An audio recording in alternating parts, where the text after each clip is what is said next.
네, 안녕하세요. 여러분을 환영하고 여러분에게 환영받고 싶은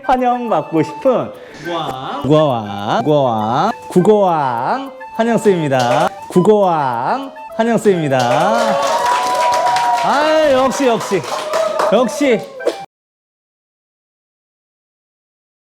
자, 다음은 서사갈래입니다. 이 서사갈래의 가장 대표적인 장르가 소설이라고 할 수 있는데, 이 소설은 어떤 식으로 구성되어 있는지 여러분들께서 한번 떠올려 보세요. 소설에는 반드시 어떠한 사건이 등장하기 마련입니다. 예를 들면 어떤 A가 살았어요, B가 살았어요, 행복하게 잘 살았답니다. 이런 식으로 소설이 구성되지는 않아요. 바로 얽히고 설키는 사건, 즉 인물과 인물 사이의 갈등을 통해서 구체적으로 일어나는 일들이 이 이야기를 구성함으로써 흥미진진함을 우리에게 배가시키는 것이죠. 따라서 서사는 어떤 말을 의미하냐면, 이 서사의 사자가 사건이거든요.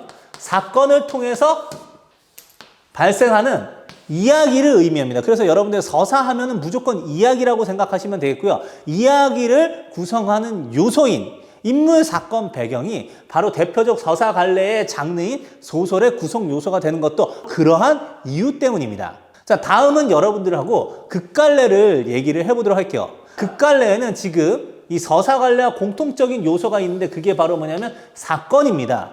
둘 다 갈등으로 인한 사건이 진행되는 거는 같아요.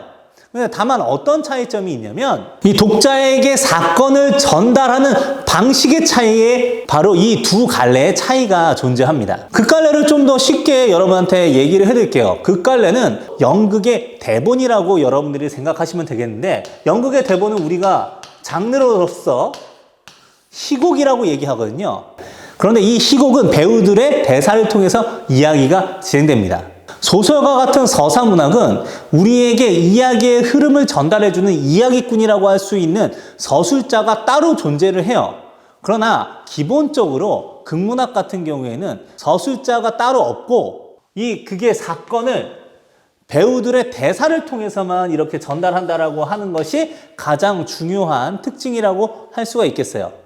즉, 사건과 갈등은 두 갈래, 서사갈래와 극갈래의 공통점이라고 할 수 있다면, 그 진행 방식은 차이점이 있다라는 것이죠.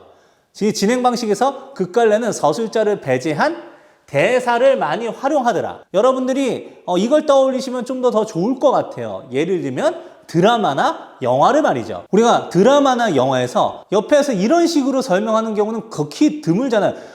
누구는 지금 입을 잠깐 벌린 채 눈을 동그랗게 뜨어서 놀란 기색을 드러내었다. 그렇게 하지 않고 이런 걸 그저 보여줄 뿐이죠. 즉 대사와 행동을 통해서 드러내는 것입니다. 그런데 드라마와 영화의 대본이라고 할 수 있는 시나리오도 당연히 그럼 뭐가 되겠어요? 바로 이 극갈래에 포함된다는 것입니다. 그래서 희곡 말고도 시나리오도 존재하더라. 이런 부분을 여러분들한테 말씀을 드렸어요.